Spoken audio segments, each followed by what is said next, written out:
severe weather warnings across northern Australia, a tropical cyclone developing off Western Australia, extreme heat building through South Australia and southeastern states, heavy rainfall for far north Queensland. That is what we're re-looking at for the next week. Right now, across the country, conditions couldn't be more varied. Darwin S sitting at 35 degrees with high humidity. The build-up is well underway. Brisbane S been copping at 38 degrees this arvo with humidity making it feel even worse. Meanwhile, Tasmania saw -2 this morning with frost across parts of the state. That cold air S already in place down south. The contrast you are experiencing right now is all about to shift as multiple weather systems move across the continent over the next 7 days. And if you've been dealing with unseasonably warm conditions this week, you need to understand why that S about to get significantly worse before it gets better. Let me start with the pressure setup because that S driving everything we are seeing. Low pressure is dominating right across northern Australia. Not one, not two, but 3 separate tropical low pressure systems are active. That S typical for this time of year, we in peak wet season. But the positioning and movement of these systems is what S creating the complications. First, there is a weak ridge of high pressure trying to build across the eastern coast. That S bringing some calmer conditions to New South Wales, Victoria and Tasmania for now, but it's not strong enough to hold back what S developing to the north and west. Western Australia has a strong surface trough lying across the state. That S interacting with tropical low 16U, which is currently offshore. This system is forecast to intensify into a significant tropical cyclone within the next 24 hours before making landfall on the Kimberley coastline. I'll get into the specifics of that in detail shortly. Over in Queensland, we've got tropical low 18U positioned to track down into the southeastern Gulf of Carpentaria. That's going to bring substantial rainfall to far north Queensland over the next several days. And there's tropical low 17U, which is quickly becoming monsoonal and forecast to dissipate. Where it goes doesn't really matter because it S being absorbed into the broader monsoon trough. That monsoon trough is building significantly over the next couple of days. Widespread shower and thunderstorm activity is forecast across northern Queensland, parts of the Northern Territory and Western Australia. It's a busy pattern as you'd expect for late January. Now, southwestern Queensland has another low pressure trough sitting across it. That S where the extreme heat is building, and that heat is going to spread east and south through South Australia, Victoria and into New South Wales over the next several days. This is a significant heatwave event, and I'll break down the details because the overnight minimum temperatures are going to be the real concern here. Let me tackle the tropical cyclone situation for Western Australia first because that S, the most immediate threat. Tropical low 16U has been developing quite rapidly this morning. It has got a well-defined low-level circulation centre. The system is tracking towards the West Australian coastline and current forecasts indicate a Category 2 landfall around the Dampier Peninsula and Cape Levesque area before moving towards Derby late Saturday night. The Bureau of Meteorology has issued a cyclone warning for parts of the Dampier Peninsula extending up towards Derby and across to Mitchell Plateau. A cyclone watch is currently in place for the remainder of the Kimberley coastline, stretching up to Kalamburu and then south, including Broome down to Bidyadanga. For those in Broome and Derby, it's wise to begin making preparations now for a Category 2 strength tropical cyclone. This is not a cause for panic, but it does require attention. These communities are built for this type of weather. The infrastructure is designed to handle cyclonic conditions. But that doesn't mean you shouldn't prepare. The system is slower moving than usual. It's got another 24 hours before it begins seriously interacting with the coastline. And considering its current positioning in some very favourable conditions for development, significant intensification is a possibility over the next day. Sea surface temperatures are warm, wind shear is relatively low, upper level outflow is improving. Those are the ingredients needed for a tropical cyclone to strengthen. The forecast models haven't fully picked up on the intensification potential yet, but the environmental conditions suggest this system will continue to develop throughout today. It's likely to attain official cyclone status later tonight. Worst case scenario, and I want to be clear, this is unlikely but possible, the system could reach Category 3 or even Category 4 intensity given the favourable conditions. If that happens, the most severe impacts would be isolated to the northern parts of the Cape Levesque area and the Dampier Peninsula. Derby and Broome, the two major population centres, would experience lesser impacts. For Broome specifically, you are looking at cyclonic conditions through this weekend, Saturday night into Sunday.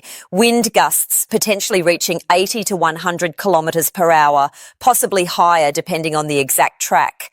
Heavy rainfall, coastal inundation in low-lying areas, storm surge of up to 2 metres is possible. Derby faces similar conditions, though the timing may be slightly later, Sunday morning into Sunday afternoon.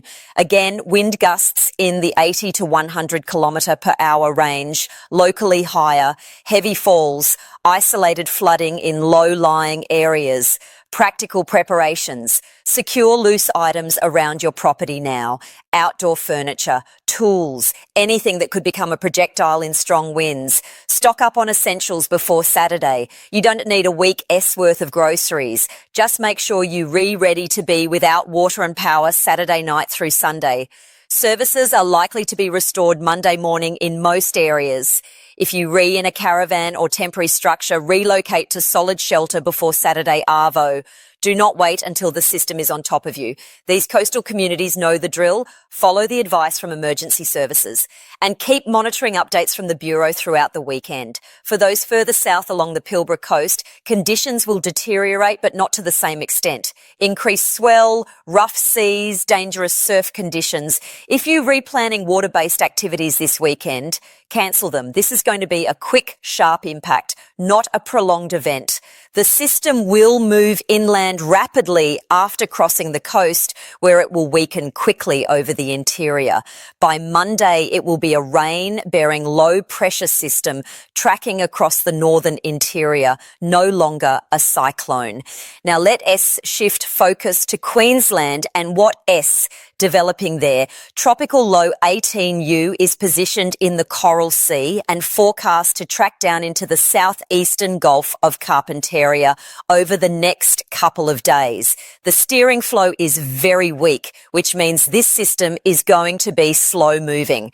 And when tropical systems move slowly, you get prolonged periods of moderate to heavy rainfall over the same areas. This is going to affect far north Queensland, particularly the east coast of Cape York Peninsula. The heaviest rainfall is expected over the next several days from around Lockhart River south to just north of Townsville. Townsville itself is not expected to see significant falls from this system. The Cairns area, the Cassowary Coast, the Daintree Rainforest and north of Cooktown up to Lockhart River are looking at widespread falls between 150 to 300 millimetres. Isolated falls between 400 to 500 millimetres are possible in areas where thunderstorms repeatedly track over the same locations. For the most part, significant flooding is not expected. These areas have been slightly drier over the last couple of weeks, so the catchments can handle this amount of rainfall without major concerns. But 500 mils in a short period can cause localised flash flooding, particularly in urban areas with poor drainage. If you're in far north Queensland, pack the umbrella. You'll need it every day next week. Expect daily showers and thunderstorms, some with locally heavy falls. Roads may become slippery. Creek crossings could be affected. If it's flooded, forget it. Never drive through floodwater. The system is expected to linger through early to mid next week before a weak ridge of high pressure approaches from the east and slowly pushes it westward. But because that ridge is weak, we're re-looking at several days of this wet pattern. For thunderstorms across the rest of Queensland and into northern New South Wales, the situation is a bit more complex. This morning we're re-seeing a few isolated showers and thunderstorms pushing through southeastern Queensland. Nothing serious, just scattered activity around the South Burnett area.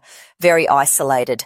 This afternoon and evening, expect a few more storms through central Queensland, particularly north of Charleville and Roma, and scattered activity across central western Queensland around Longreach, Windora, out towards Mount Isa and Cloncurry.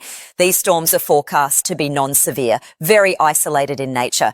If you cop some thunderstorm activity, consider yourself lucky or unlucky, depending on how you view storms, but they are not going to be strong, nothing to worry about. Saturday brings more of the same, a few thunderstorms in basically the same locations, maybe some activity along the New South Wales and Queensland border, down into northern New South Wales near Lightning Ridge. Again, non-severe pulse thunderstorms in the afternoon.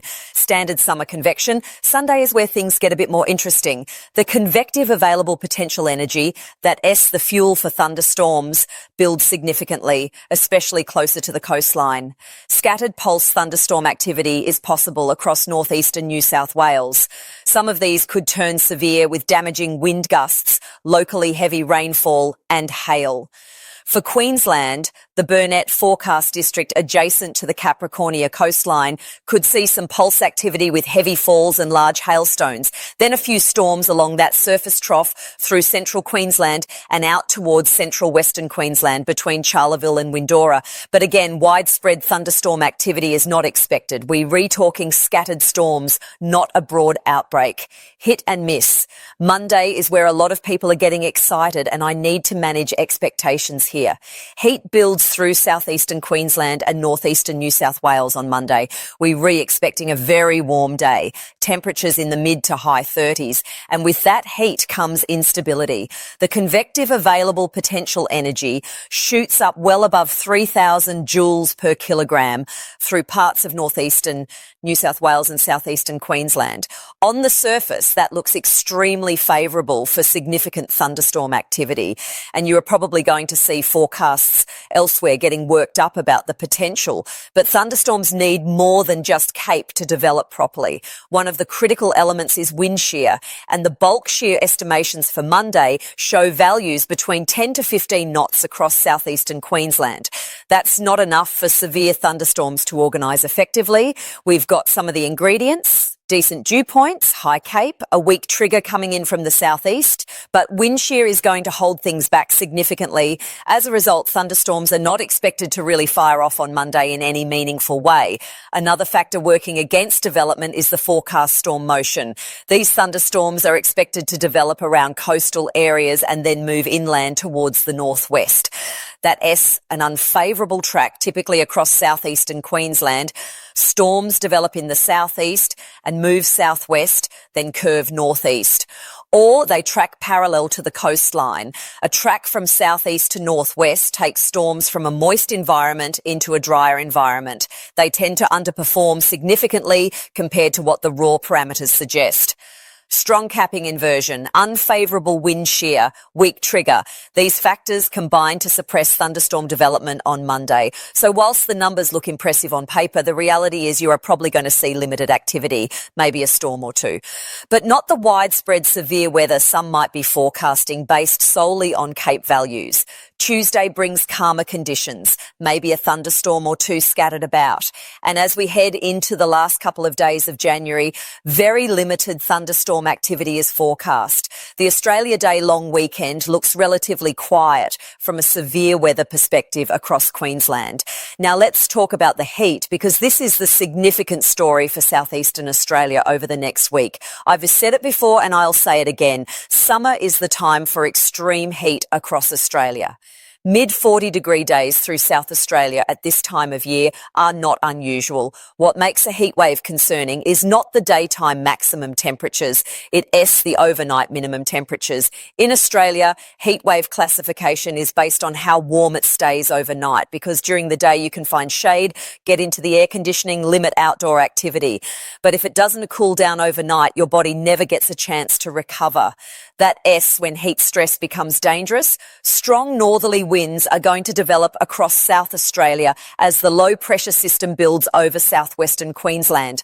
These northerly winds will be funneled through by the remnants of the tropical cyclone moving inland over Western Australia. Hot air from the interior is going to be pushed south and east. Extreme heat builds and persists through South Australia, particularly along the south coast. Daytime maximums around 46 to 47 degrees, pushing 48 in a few spots. But look at the overnight minimums. At 6 in the morning, typically the coolest part of the day, temperatures are forecast to remain in the mid-30s across inland South Australia.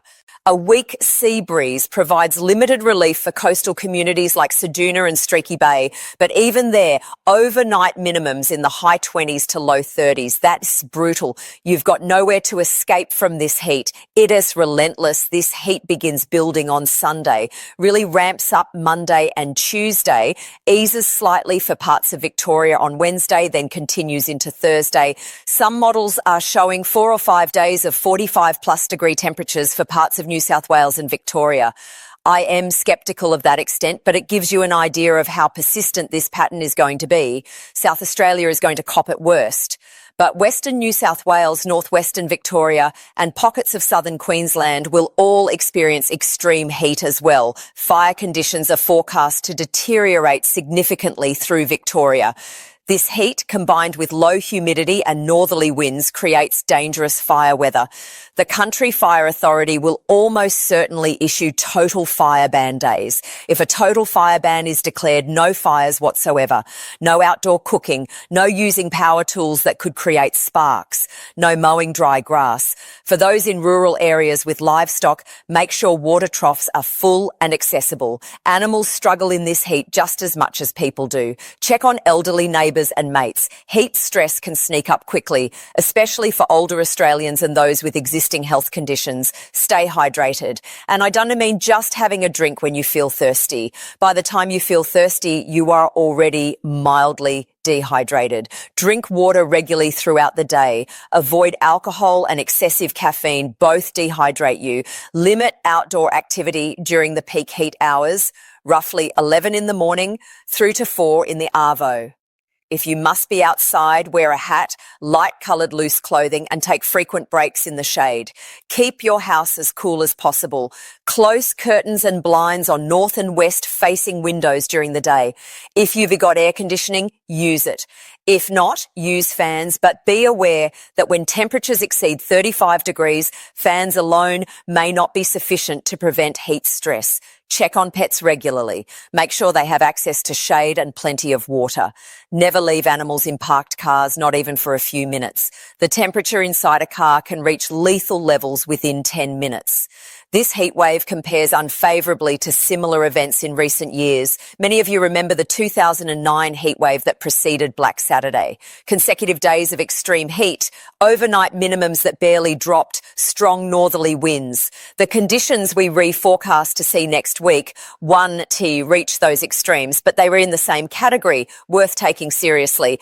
The heat will eventually break. A cooler change will move through later next week, probably Wednesday or Thursday for Victoria and southern New South Wales, spreading north from there, but that is still several days away. In the meantime, you are dealing with extreme conditions. Let me briefly touch on the rest of the country because IV focused heavily on the north and southeast. New South Wales, outside the northwestern areas I've already mentioned, is looking at relatively calm conditions over the next few days. That weak ridge of high pressure I mentioned at the start is bringing settled weather to the central and southern coast. Sydney can expect partly cloudy conditions, temperatures in the high 20s to low 30s through the weekend. Pleasant, really. The Central Coast and Newcastle region, similar story. Not much happening. A few isolated showers possible, but most areas staying dry. Victoria, as Ivy covered, is bracing for extreme heat, particularly through the northern and western districts. Melbourne itself will see temperatures climbing into the high 30s early next week. The coastal areas will have some sea breeze relief, but it won't be enough to prevent uncomfortable conditions. Tasmania remains the cool refuge. Hobart and surrounding areas can expect maximums in the low to mid-20s, overnight minimums around 10 to 12 degrees. Quite pleasant compared to the rest of the country. If you've got mates planning to visit from the mainland, they are going to appreciate the cooler weather. South Australia, I've already detailed the heat concerns. Adelaide state is looking at several days of 40+ temperatures. The agricultural areas, the riverland, the mid-north, all facing extreme heat. This is going to stress crops and increase water demand significantly. If you on tank water, be conscious of your usage. The Northern Territory, Darwin and the top end are in typical wet season mode. Daily afternoon thunderstorms, high humidity, temperatures around the mid-30s, standard for late January, no major concerns there. Western Australia, outside the cyclone threat to the Kimberley, the rest of the state is looking at hot, dry conditions through the interior. Perth itself stays relatively moderate with sea breezes keeping temperatures manageable, mid-30s through the weekend. The key message across all of this is prepare appropriately for your region. If you're in the cyclone affected areas of Western Australia, secure property and stock up on essentials now. If you're in the heat affected areas through South Australia, Victoria and New South Wales, take the heat seriously and make plans to stay cool. If you're in far north Queensland, be ready for persistent wet weather and localised flooding. One final point on the broader pattern. This is typical late January weather for Northern Australia. Monsoon active, tropical lows developing, heat building in the south. It happens every summer. The difference this year is the intensity and persistence of these systems. The monsoon trough is particularly active. Sea surface temperatures across Northern Australia are above average, which provides more fuel for these tropical systems. And the blocking pattern preventing cooler changes from moving through the south is quite stubborn. We're likely to see this pattern persist through early February before any significant change. That means more of the same. Tropical activity in the north, persistent heat in the south, scattered thunderstorm activity through the eastern states. Keep monitoring updates from the Bureau of Meteorology. They all provide the most current and localised information for your area. Pay attention to warnings when they reissued and use common sense. If conditions look dangerous, they probably are. For those in cyclone-prone areas, you know the routine. You've been through this before. Cyclone Tracy back in 74 showed us what these systems can do. 217 km/h winds. Darwin was destroyed. This system won to reach those extremes, but any tropical cyclone deserves respect and preparation. For those facing extreme heat, similar principle applies. You've lived through heat waves before. You know how oppressive and dangerous they can be. Black Saturday in 2009, Ash Wednesday back in 83. Extreme heat contributed to those fire disaster conditions. We're not forecasting fire conditions of that magnitude this time, but the heat itself is serious enough. The bottom line is this. Multiple significant weather events are developing across Australia over the next week. A tropical cyclone for Western Australia, heavy rainfall for far north Queensland, extreme heat for southeastern Australia. Each requires different preparations and precautions. Stay informed, stay hydrated, stay safe. Check on vulnerable people in your community and don't take unnecessary risks. This weather will pass as it always does. But in the meantime, respect what nature is throwing at us and act accordingly. That's the detailed breakdown for the next 7 days across Australia. Conditions are varied, impacts are regional, but the common thread is that multiple areas are facing significant weather over the same period. Plan accordingly, prepare appropriately.